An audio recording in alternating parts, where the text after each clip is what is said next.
Fala galera, beleza? Vocês estão bom? Galera, terçou, 20 de janeiro de 2026. Vamos falar um pouco aí sobre o Flamengo, sobre esse campeonato carioca, sobre a confusão que é esse campeonato carioca, que até hoje eu ainda fico... Eu não consigo entender direito aí essa fórmula de como é feito esse campeonato. Desde quando o Eurico mexeu no campeonato carioca, ele não entende mais nada. Desde aquela época ainda que o Eurico mexeu pro Vasco conseguir ser campeão de alguma coisa, eu não consigo entender mais nada do Campeonato Carioca. Mas antes, não se esqueça de se inscrever aqui no canal, dar aquele likezinho muito massa, compartilha com seus brothers e suas sisters. E também não se esqueça de me seguirem lá no Instagram, vou deixar o link aqui na descrição. E vamos lá, vamos voltar pro vídeo. Flamengo hoje ocupa a última colocação do grupo lá que ele está no Campeonato Carioca. Acho que é o grupo B, não tenho certeza. E está correndo riscos de jogar o quadrangular da morte, o quadrangular do rebaixamento. A fórmula do Campeonato Carioca para esse ano mudou. Ano passado, os últimos colocados já eram rebaixados para a Série A2 do Campeonato Carioca. Esse ano, os dois últimos de cada grupo disputam um quadrangular entre si. Lá vai ter turno e retorno. Vão ser mais ou menos aí 6 jogos. E os piores caem para a Série A2 do Campeonato Carioca.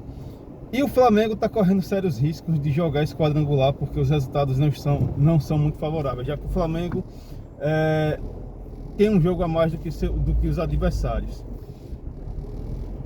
Esse foi um risco que o Flamengo quis correr por disputar esses primeiros jogos com um time sub-20. Lembrando que o Flamengo terminou a temporada no ano passado, no dia 17 de dezembro, que foi a final do Intercontinental, mas isso não é desculpa para não colocar pelo menos ali um time misto.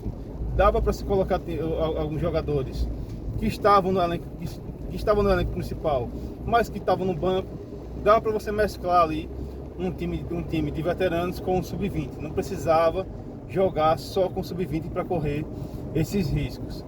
Então aí foi um risco que a diretoria quis correr. A comissão técnica também quis correr, porque se a comissão técnica fosse um pouco mais enérgica, garanto que estaria com um time misto. Até o momento eu não vi o Felipe Luiz ainda na beira do campo.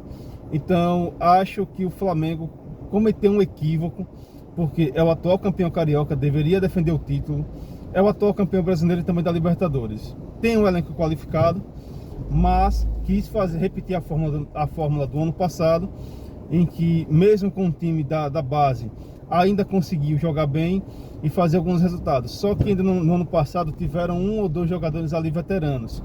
Não foram muitos, mas ainda tiveram ali alguns jogadores veteranos que conseguiram ali pelo menos ajudar a molecada. Mas nesse ano as coisas não estão dando certo no Campeonato Carioca. Vai ter aí uma final pela frente, que é contra o Corinthians, lá no Mané Garrincha, na final da Supercopa, mas aí já é um outro jogo, é uma outra história, é um outro campeonato, então muita coisa pode acontecer de lá para cá. Porém, o fato é, o Flamengo corre esse risco de jogar aí o quadrangular da morte no Campeonato Carioca. Isso é um pouco complicado, porque até agora eu não consegui entender a atitude da diretoria em relação a isso. Eu sei que tem muita gente que fala que não liga muito para o campeonato estadual, mas quando perde, liga. Quando perde, acaba se incomodando um pouco, e quando ganha, fica lá felizinho da vida. Então essa história de estadual não serve para nada. Serve sim. Serve para dar ritmo ao time, serve para poder elevar a moral do time, dos jogadores. Quem é campeão acaba tendo mais autoconfiança. Então essa história de que estadual não serve para nada, serve sim para alguma coisa. Se não servisse, então o estadual não existiria. De verdade seja dito, o estadual não existiria. Então quem tem menosprezado tanto assim os campeonatos estaduais, porque até uma época dessa não tem nem muito tempo assim. Muita gente vai dizer, tem muito tempo. Não, até os anos 90 mais ou menos, ninguém ligava muito para campeonatos nacionais e até mesmo internacionais. Só vieram ligar depois que alguns times começaram a ganhar um pouco a mais do limite. Por exemplo, o Flamengo se autodecretou penta, mas todo mundo sabe aquela treta lá entre Flamengo e Sport, o que gerou e o que deu. Depois se preocuparam com Libertadores, quando São Paulo ganhou a Libertadores e o Mundial e o Intercontinental. Então é aquela boa e velha história. Até uma época dessa o estadual era importante, hoje não é mais. Continua tendo a sua importância sim, e os times precisam valorizar um pouco mais os campeonatos locais, já que é graças a esses campeonatos que muitos times conseguem aí dar ritmo aos seus jogadores, às vezes conseguem revelar jogadores novos de times menores. Foi assim, por exemplo, vou citar o exemplo do Corinthians. Foi assim que o Corinthians trouxe Paulinho, trouxe um Ralf, que acabaram virando ídolos da Fiel, Chicão, graças àqueles campeonatos estaduais. Então, por isso que o campeonato estadual não pode acabar e nem pode também morrer, porque senão os times menores, os times de menor expressão também vão deixar de existir. Aí muita gente vai falar, não me importa com os times menores. Não se esqueça que, por exemplo, lá no Rio, o Bangu já teve a sua importância há muitos anos. O Volta Redonda, que ganhou do Flamengo nesse final de semana, já foi um time muito importante lá no Rio de Janeiro. Em São Paulo, eu posso citar, por exemplo, o Paulista de Jundiaí, que teve sua importância, e vários outros times. Teve também o Santo André, que já foi campeão da Libertadores, ou foi vice-campeão, não lembro agora, eu acho que chegou a ser campeão da Libertadores.